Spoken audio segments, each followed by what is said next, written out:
ఏం కొడుతుంది తెలుసా?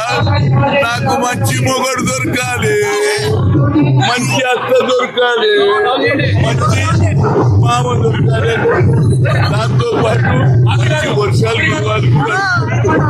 ఆ అమ్మల దయ వల్లనే ఏది గోల్కొండ బోనాల కంటే ముందు వర్షం లేదక్కో.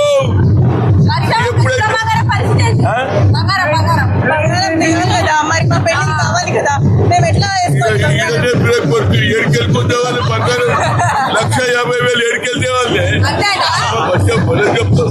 ఇంటికి ఒక్కటి అడుగుతా, అందరు ఇట్లా ఏ ఇట్లా అడిగినా ఎంతమంది పిల్లలు అంటే 5 ఆడపిల్లలు, ఒక్క మగ పిల్లలు.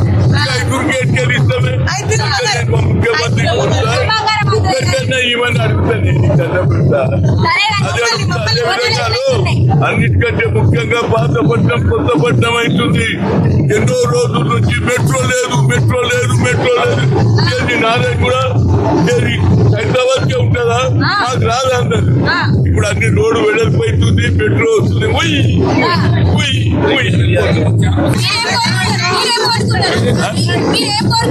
నేను ఒకటే, రాహుల్ గాంధీ దేశానికి ప్రధానమంత్రి అయితే బడుగు బలైన వర్గాలకు న్యాయం అవుతుందని అమ్మవారిని కోరిన. కులగన జరగాలి, కులగన జరుగుతూనే మా సెంటు 60% ఉన్నాం మేము. మాకు న్యాయం జరగాలని కోరిక భారతదేశంలో ఎవరు కూడా మాట్లాడలే. नरेंद्र मोदी अपने आप को ओबीसी बोलता, ओबीसी का कुछ नहीं करता. अग्र कुలలో పుట్టినటువంటి రాహుల్ గాంధీ గారు కులగన అన్నాడు. जितना हिस्सेदारी उतनी भागीदारी come to the power will conduct caste wise centre అన్నాడు. కాబట్టి అది జరిగితే మా అందరికి న్యాయం జరుగుతుంది.